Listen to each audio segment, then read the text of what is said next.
Hey everyone, and welcome back to my channel.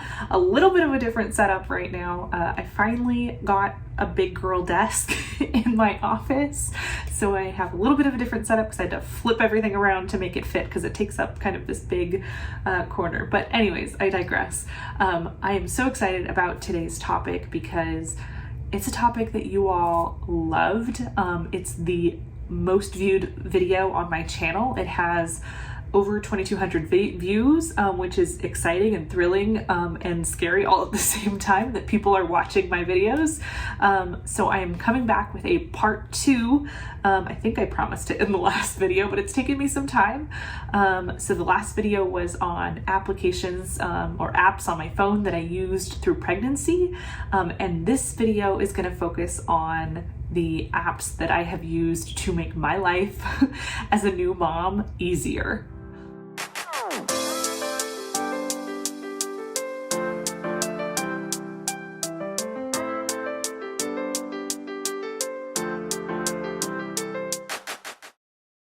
Okay, so there are 4 apps that I'm going to be talking about today.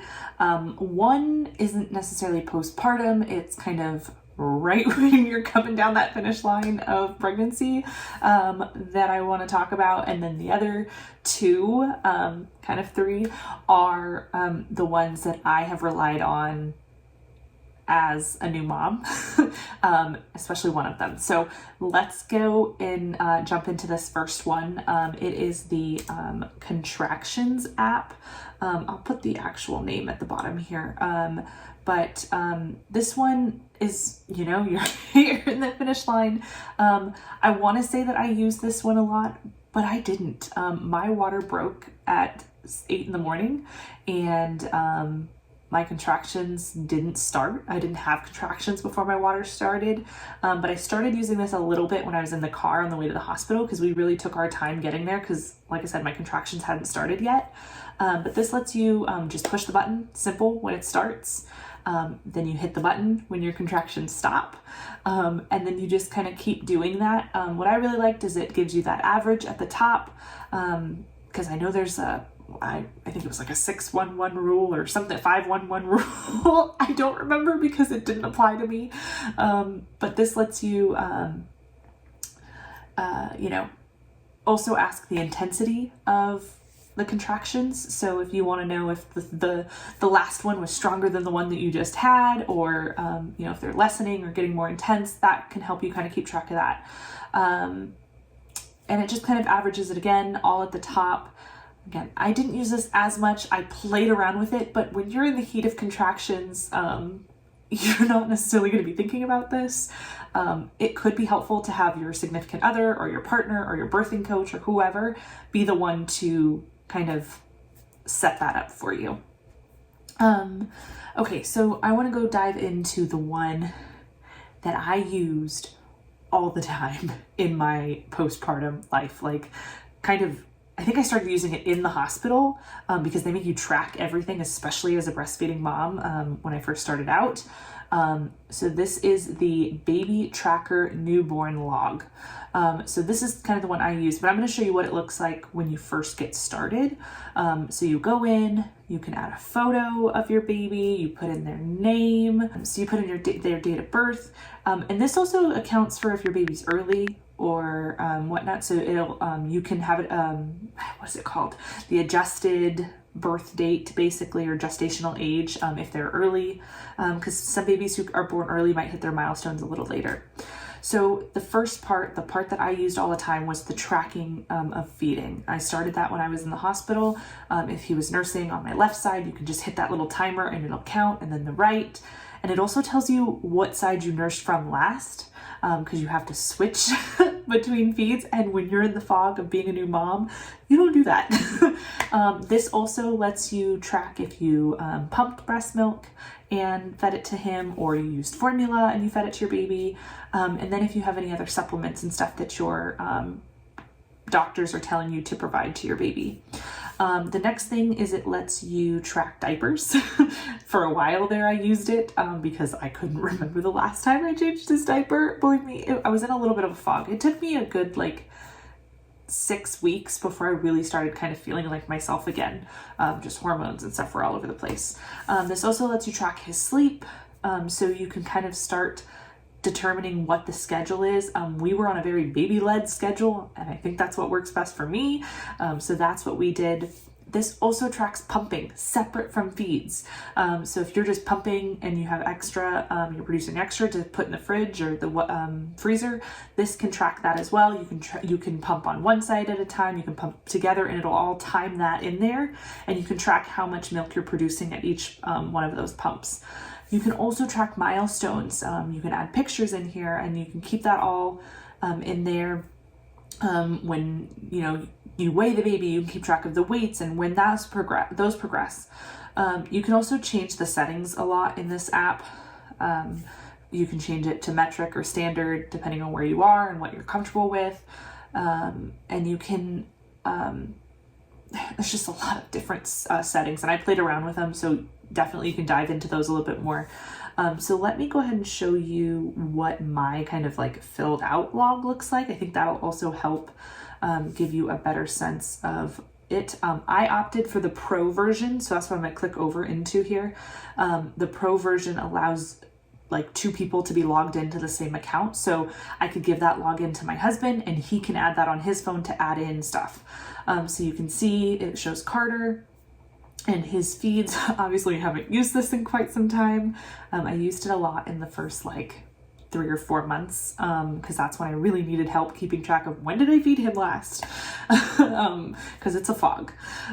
So the sleep also I would track just to kind of help me figure out what his routine is and how long the windows were that he was sleeping. So you can also click over and see this in a list view. So if I was trying to figure out, the doctor would ask me, what is he eating? And I would have to go, I don't know. I would look at this and it would tell me, okay, he's eating about 5 or 6 ounces every 3 or 4 hours. How many ounces is he eating in a day? 24, 32, that's a lot. But you get what I'm saying, 28 ounces or 24 ounces. So we can keep track, because Carter really struggled to kind of put on some weight at the beginning. So we were really tracking, how much was he eating and whatnot. And I was pumping and then feeding him, but then we went back to just like breastfeeding, and then I went back to pumping and feeding him, and then I went to formula and supplementing. So this really helped keep track of everything, because we just wanted to make sure baby was fed. This also gives you an option to look at charts, and so if you're a visual person, for patterns and things like that, I gotta scroll back quite a way because we haven't used this in a while. But if you like to see, when is he sleeping or when is he eating, and then if you need to pump and whatnot, you can kind of keep track of all of that in a single day. So if I scroll down here, that's the pattern that was in November. So it was like 3.5, 4 months there of how he was eating, and then I was pumping, and I think I was pumping and giving to him via bottle. Whatever you do is great. Feed the baby. That's all I say. And then we also use the milestone feature in here just a few times. I post everything on Facebook for my family, so that's kind of my milestone tracker. But you can also click that and view that in the log version. So you just click the little milestone icon. You can see we saw his tummy time when he was 2 weeks old, and then there's a couple things in there for like when we were watching his weight and things like that. So it could be really useful. I used it for feeding. Honestly, that is what I used it for. So yeah, he was so small. But there's so many good features in this, and I think the pro version, I want to say I paid like $3.99 or something like that, because I couldn't reason spending a lot more for an app for that. So those are the apps. That's the one I used all the time. The last one is kind of a resource app, and I talked about it in my last video, and that is the what to expect when expecting. But this one is like what to expect with a newborn. I guess it's all the same app. It's the same app that I used when I was pregnant that tracked, he's as big as a watermelon. But this does it by monthly, and there's a lot of resources, especially in that first year. What kind of sleep schedule should he be on as an 8-month-old? We're down to 2 naps right now, depending on the day. We're very happy when we get 2 naps. We're also trying new foods and things like that. So this is a lot of good resources of, what can we be trying out, or things that we might not have thought of. but do what's right for you. Do what's good for your family and your baby. These are just kind of recommendations and things that I have tried along the way. So that is the What to Expect When Expecting app. There's a lot of resources, again, in that first year, especially. I think it goes a little bit further. You can also track feedings and things like that in this app. I didn't do that. I really like that dedicated tracker app, especially in those first few weeks. So this does go, I think, into the toddler phases, but it's a little less resources. There's just a few readings and stuff each month, but that first year, it has some really great articles, especially because I loved enjoying reading those when I was pregnant. So I've enjoyed kind of reading those and watching those. And there's some videos, which my husband likes as well. So those are the 3 apps. They are the contractions app, the baby tracker newborn log, and then the What to Expect When Expecting, kind of postpartum. So if you have any great apps that you have used to make your life easier as a mom or a parent, please comment down below. Also, please be sure to like this video if you found it helpful.